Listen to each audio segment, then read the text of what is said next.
Dub जाओ। अरे हाँ, हुक्म आ रहा हूँ।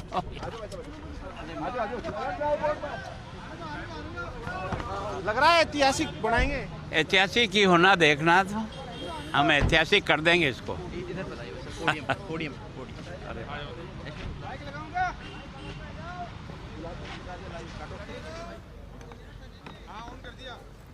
तस्वीरें आपको दिखा रहे हैं, विधानसभा के बाहर की तस्वीरें हैं। नेताओं के पहुंचने का सिलसिला शुरू हो चुका है। फर्स्ट इंडिया एक्सक्लूसिवली सबसे पहले तस्वीर आपको दिखा रहे हैं। नेता प्रतिपक्ष गुलाब चंद कटारिया क्या कुछ कहेंगे, सुनिए जरा। आज हर किसी की रिएक्शन महत्वपूर्ण है अदिति, बिल्कुल, क्योंकि नेता प्रतिपक्ष जो अक्सर सरकार को जब घेर रहे होते हैं तो मुख्यमंत्री पलटवार कर रहे होते हैं कि आप संवेदनाओं के साथ बात करते हैं। अभी भी क्या कह रहे हैं, सुनिए जरा।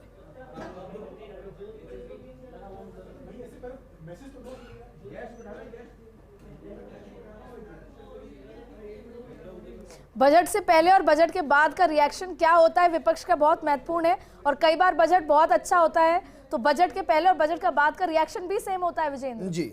लेकिन कमाल की बात यह है कि हम मानकर चल रहे हैं कि विपक्ष टारगेट पर लेगा बजट। वो इसलिए भी लेगा क्योंकि अगर वो उसकी बढ़ाई करेगा तो 2023 के चुनाव में उनको जाना है, और वो किसी भी सूरत में ये तो नहीं कहने वाले अदिति की बजट बेहतरीन, बिल्कुल नहीं कहने वाले। और क्योंकि जरूरी है, अब ये तो जिसे कह रहे हैं ना कि हर तबके का बजट आएगा और फिर आखिरकार ये चुनावी बजट है और इस बजट पे कुछ ना कुछ कहना जरूरी हो जाएगा, क्योंकि मैसेज की राजनीति होगी आज। क्या कुछ विपक्ष कहता है। और इस बजट पे ना सिर्फ राजस्थान के भाजपा, लेकिन दिल्ली में बैठे जो हुकूमत है उनकी भी पूरी नजर है कि इस बजट से क्या कुछ होता है। क्योंकि अच्छा, आपको लगता है कि शारीरिक और कॉलेज खुले हैं तो अध्यापक नहीं है, स्कूल में है तो मास्टर नहीं है, पढ़ाने वाला नहीं। तो सबसे ज़्यादा अगर इस 4 साल के कार्यकाल में दुखी रहा तो वो नौजवान रहा है। और उसको खुश करने के लिए वैसे ही देंगे जैसे 10 दिन में कर्जा माफ़ करने की बात कही थी। हम बेकारी भत्ता देंगे, वैसे ही कुछ लुभावने नारे जरूर लगाएंगे। आज मैंने पत्रिका में भी पढ़ा है सवेरे कि जितनी घोषणाएं 4 साल में हुई है उनमें से अधिकांश आज दिन तक ज़मीन पर नहीं उतर आई। इसका मतलब मैं अकेला नहीं कह रहा हूँ, प्रमाणित कर रहे हैं कि सरकार की घोषणाएं जमीन पे नहीं आई आज भी, क्योंकि अंतिम बजट है, सरकार के चुनाव के पहले का बजट है। इसलिए उसी तरह से सबके सामने झुंझुना बजाएंगे। उस झुंझुने का प्रयोग क्या होगा, जैसे पहले 10 दिन का कर्जा हुआ वैसे ही होगा। उन्होंने ब्रांडिंग भी की इस बार बजट की पूरी। कॉलेजों में लाइव सुनने की व्यवस्था की है, स्कूल कॉलेजों में। मैं सोचता हूँ वो इसलिए की है कि आपके लिए हम ये करेंगे, आपके लिए वह करेंगे। वैसे ही जब पहले भाषण दिया था ना, 1 2 3 4 9 10 सब कर्जा माफ, वैसे ही आज सब बच्चों को कहेंगे ये हो जाएगा, ये हो जाएगा।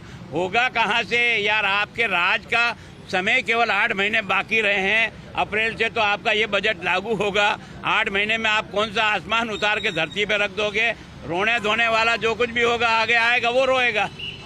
वो ये कह रहे हैं कि विपक्ष रोना रोता रहता है लगातार और हम पूरे धरातल पे देखो, मैं रोता नहीं रहता हूँ। मैंने आपको देखा 2 तारीख को मैंने जितना 4 साल के राज्यपाल से कहलाए उनकी जो दुर्गति हुई उसको एक के पॉइंट से बताया। लेकिन दुर्भाग्य है कि मुख्यमंत्री 2 गाली इधर देता है, 2 इधर देता है और अपनी बात कह करके उठ के चला जाता है। उन तथ्यों को छूता ही नहीं जिन तथ्यों को मैंने छुआ। रामलुभाया कमेटी के अध्यक्ष कहते हैं उन्होंने अपनी रिपोर्ट नहीं दी और जिले बनने के दावे हो रहे हैं, चर्चा हो रही है। देखो क्या है कि ये जिले बनने का कार्रवाई का प्रोसेस हमारे टाइम पे पूरा हो गया था। जो कमेटी थी उस कमेटी ने, पहले रामलुभाया जी की कमेटी नहीं थी, एक शायद कमेटी बनी थी, उसमें लगभग फाइनल सही था। जिले बनना तो निश्चित रूप से तय है, आज बनाओ या कल बनाओ, आवश्यकता भी है और बनने भी चाहिए। तो मैं सोचता हूँ रामलुभाया जी की कमेटी के आधार पर अब की बार निश्चित रूप से इस विधानसभा में आज करो, चाहे अप्रोप्रिएशन बिल पे करो, घोषणा जरूर होगी। मदरसों के 5वीं क्लास तक की बोर्ड की फीस माफ कर दी है सरकार। देखो क्या है कि मदरसों का ही इनको चिंता रहती है, उन्हीं के सबसे वोट की जो खेती होती है उनसे ही होती है। अगर मान लो उनका रमजान के समय में बिजली नहीं कटौती जाए तो इसके आदेश भी इसी समय निकलते हैं। और हमारा कोई त्यौहार आता है तो 144 लागू करने का इनका स्वभाव है। केवल और केवल अपनी वोट की खेती पकाते पकाते इन्होंने देश को आपस में लड़ाकर मार दिया। और उसी कारण से उनकी दुर्गति ये हुई कि कभी पूर्व पश्चिम उत्तर दक्षिण सब जगह राज करते थे, आज एक कोने में घुस गए।